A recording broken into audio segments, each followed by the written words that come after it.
hoe and you sharpened it, razor sharp. And we went out, usually 3-4 rows apart, field after field, acre after acre, and we would walk down soybean rows and hack out or pull out any of the weeds we might find growing among the soybeans.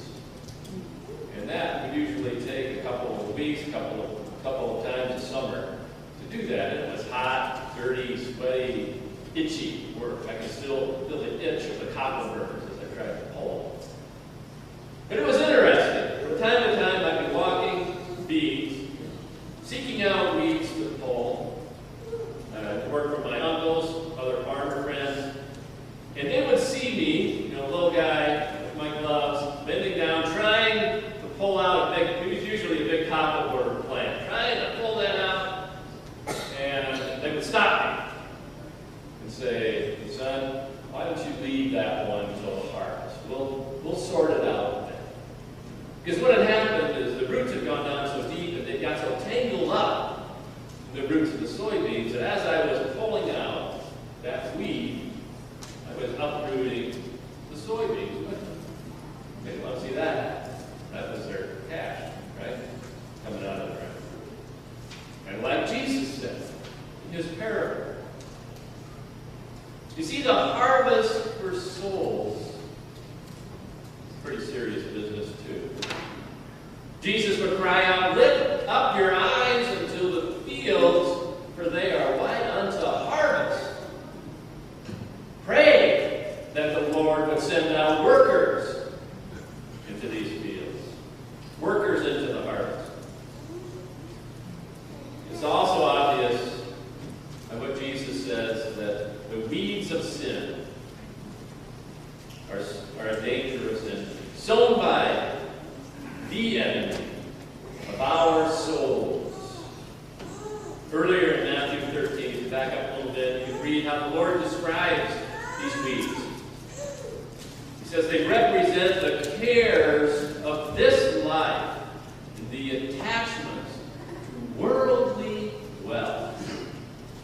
All of this stuff. Now, I know we don't have any problem with that today, right? With worldly stuff getting in the way. Choking out that which is good in God.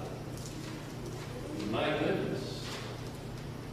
We've got television, we've got iPod, we've got iPads, we've got, you name it, all kinds of things pressing in on us. Things that we must have, right? To make our lives bearable. And it chokes out our time of the Lord. It chokes out those things that are good in God. I'm getting a bit ahead of myself here.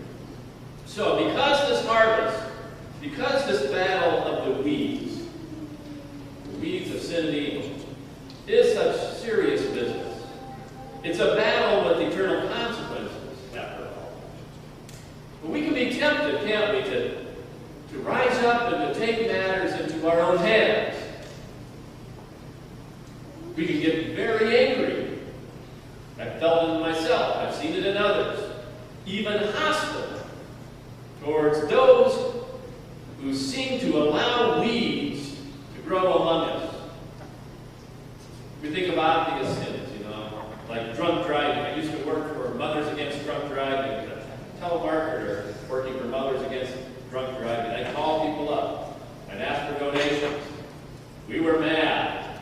That's what it spells, right? Mothers Against Drunk Driving. We were mad about drunk driving. We're going to do something about it. But drug use, child abuse, burglary, domestic violence, vagrancy, these dens of iniquity springing up on Main Street in our community.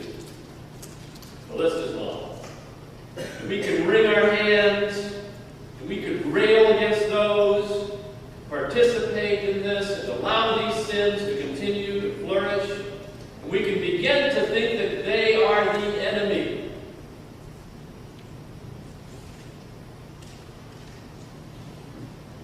We're tempted to rise up and act in God's behalf, right?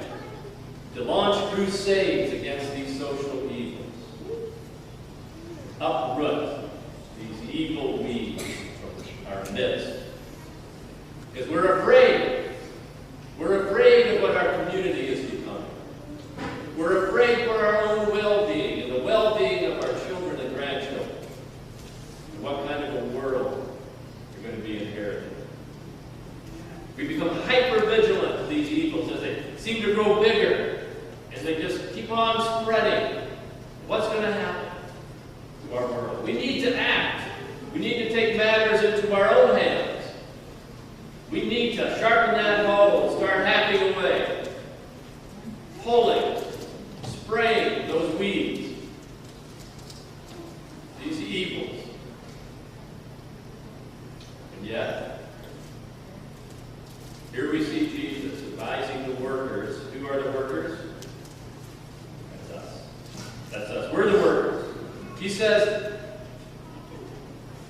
it's all right. He says, I will sort it out. It'll be sorted out in the end, at the judgment. You see, we're tempted to direct our attention to the evils around us, those obvious public kind of sins, right? And in so doing, we tend to neglect those more insidious sins that can take root within our very own souls. We become a little bit like the Pharisees. They saw all the sins of everyone else. They were the religious police. They went around pointing out everyone else's sin. And yet Jesus called them what? Whitewashed sepulchres. Graves full of dirty, rotten bones. Clean on the outside, but rotting on the inside. Oh, there is a battle going on. It's a battle of the weeds. And it rages each and every minute of every day. It never stops, even when we're sleeping, as the parable points out. You wake up the next day and, oh my goodness, where did this come from? But the battle starts right here. It starts in my heart. And it starts in each and every heart. It's a battle for my heart, for my life, for my soul. It's a personal battle. But it's not one that I launch into on my own. It's not one that, certainly not one that I win on my own. You see, the Lord is the one. He is the one who gives us victory in this battle. It's His work. He takes charge. He takes point. And as we just sung, our job is to surrender not just a little part of our lives, but surrender what? All to Jesus I surrender. All to Him I freely. He's my captain. He's my leader. He is my strong fortress. Well, I have been guilty, and I continue to be guilty of venturing out into the field, into the battlefield, out there. And in so doing, I neglect my own heart. Because I do it without following His lead, without being patient and waiting on Him. And He is the only one who can right me. He is the only one who can rightly judge. Why is that? Because He is the only one who is without sin.